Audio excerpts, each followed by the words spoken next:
ये सब तो देश तोड़ने की बात कर रहा है ना। अब मंदिर को हटा दीजिए, इसको एक कर दीजिए, ये तुष्टीकरण की बात हमेशा करते हैं। फर्क एनडीए गठबंधन को इसीलिए नहीं पड़ता है कि उनकी बातों का कोई माने नहीं है। ये आम पब्लिक नहीं देते हैं कि राहुल जी क्या बोलते हैं, कैसे बोलते हैं, नहीं बोलते हैं। नीतीश कुमार जी के लिए तो चुनौती थे ही, हैं ही।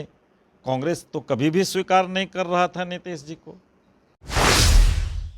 नमस्कार, आप देख रहे हैं मीडिया दर्शन और मैं हूं आपके साथ सचिन तिवारी। राहुल गांधी की संसदीय सदस्यता बहाल कर दी गई है। इसको लेकर हमारे साथ बात करने के लिए बीजेपी के विधायक हैं जयप्रकाश यादव। सर, राहुल गांधी की संसदीय सदस्यता बहाल कर दी गई है।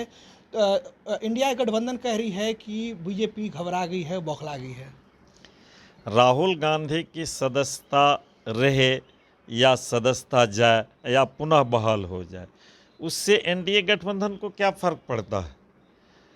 फर्क एनडीए गठबंधन को इसीलिए नहीं पड़ता है कि उनकी बातों का कोई माने नहीं है, उनकी बातों का कोई महत्व एनडीए गठबंधन को तो छोड़िए, आम पब्लिक नहीं देते हैं कि राहुल जी क्या बोलते हैं, कैसे बोलते हैं, नहीं बोलते हैं।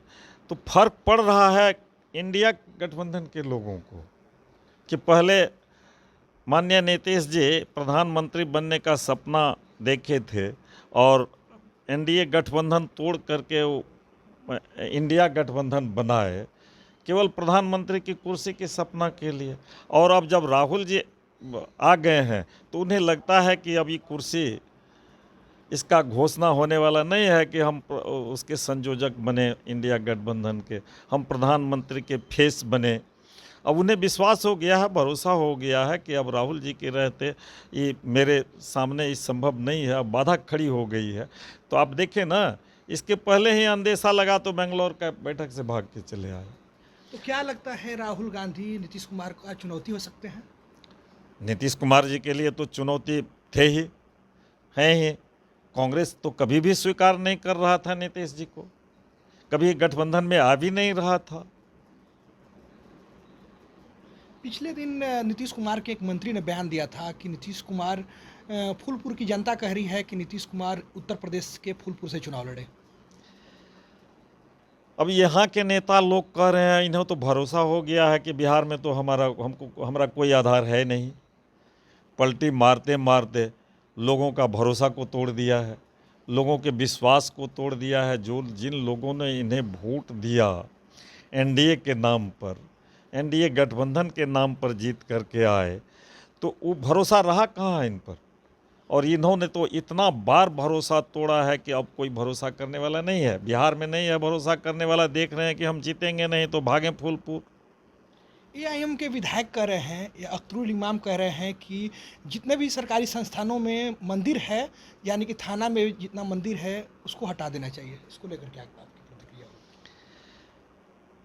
ये सब तो देश तोड़ने की बात कर रहा है ना। अब मंदिर को हटा दीजिए, इसको एक कर दीजिए, ये तुष्टीकरण की बात हमेशा करते हैं। अब मंदिर हटाने का क्या सवाल उठता है। मंदिर हिंदुत्व का प्रतीक है। अरे हिंदुस्तान जब से बना है, जब से इसका है, आज की संस्कृति है हमारी, सबसे प्राचीन संस्कृति हिंदुत्व की है। हिंदुत्व एक विचारधारा है, इस विचारधारा को वह तोड़ने का प्रयास कर रहे हैं, देशद्रोह का काम कर रहे हैं। इसको तो देशद्रोह ही न कहा जाएगा, और क्या कहा जा सकता है। हम कहाँ तोड़ने की बात कर रहे हैं। आनंद मोहन को लेकर आज कोर्ट का फैसला आने वाला है, तो क्या लगता है आनंद मोहन फिर से जेल जाएंगे या बाहर रहेंगे? अब इसका डिसीजन तो कोर्ट करेगा ना, हम लोग तो डिसीजन करते नहीं हैं। कोर्ट की नज़र में अगर वह अपराध नहीं किए हैं तो कोर्ट उसे बाहर रखेंगे। अगर कोर्ट की नज़र में अपराध है तो कोर्ट अपना डिसीजन करेंगे। कोर्ट का इसमें तो हम लोगों का हस्तक्षेप है नहीं कि हम लोग बतावें। कोर्ट का जो आदेश होगा उसका सम्मान सब कोई करेंगे। जिस तरह से बिहार में क्राइम का ग्राफ बढ़ता जा रहा है और महागठबंधन कह रही है कि सुशासन की सरकार है, इसमें किसी को बख्शा नहीं जाएगा और उनका आरोप है कि कहीं ना कहीं बीजेपी की सोची समझी साजिश है, बीजेपी ही ये क्राइम कराने में तत्पर है। जब बीजेपी की साजिश है और क्राइम करा रही है बीजेपी, तो फिर वो पकड़ काहे नहीं रहे हैं? शासन तो वही नहीं कर रहे हैं, तो उसका पर्दाफाश काहे नहीं कर रहे हैं? वो पकड़ नहीं काहे नहीं रहे हैं? आप देख लीजिए, जब से यह गठबंधन अपराधियों के साथ हुआ, यह गठबंधन क्या है नीतीश जी का? एनडीए के साथ सरकार में थे, एनडीए के नाम पर वोट लेकर के जीत करके सरकार बनाए, और इससे भाग करके अपराधियों के साथ अगर आप गठबंधन करेंगे, आपराधिक प्रवृत्ति के लोगों के साथ गठबंधन करेंगे, तो अपराध तो बढ़ेगा ही ना। ये तो स्वाभाविक है। पहले भी अपराध होते थे, अब भी अपराध ज़्यादा हुए। अब देख लीजिए 2015 के पहले की क्या स्थिति थी, अभी की क्या स्थिति, बीच में क्या स्थिति थी, अभी की क्या स्थिति है। तो आप अपराधी गठबंधन से अपराध करेंगे तो सरकार बनाएंगे, सरकार चलाएंगे, तो अपराध तो बढ़ेगा। विपक्षी एकजुटता का नाम बदलकर इंडिया रख दिया, अब लड़ाई इंडिया वीएस एनडीए हो गया है, तो किस तरीके से आप लोग निपटिएगा? मेरे लिए तो और आसान है।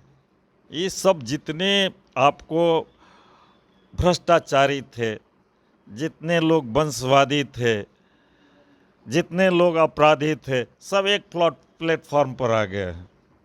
तो उनके एक प्लेटफॉर्म से आ जाने से जनता को थोड़ी फर्क पड़ता है। तो हम क्या- लोगों को कोई उन लोगों से कहीं टक्कर ही नहीं है। हम तो 350 के पार जाएंगे।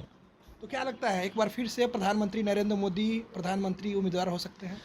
उम्मीदवार हैं, हो नहीं सकते हैं, और इससे- पुनः प्रधानमंत्री बनेंगे। और देश का जो प्रधानमंत्री का जो सपना है ना, आगे 25 साल का राष्ट्र, ये देश को विश्व गुरु बनाएंगे, आत्मनिर्भर भारत बनाएंगे, वह स्वर्णिम युग भी पूरा होगा। तो कितने सीटों पे बीजेपी चुनाव लड़ेगी बिहार में? अभी तो तय कर रही है एनडीए गठबंधन 100% सीटों पर चुनाव लड़ेगी। कितना सीट आ सकता है बीजेपी का?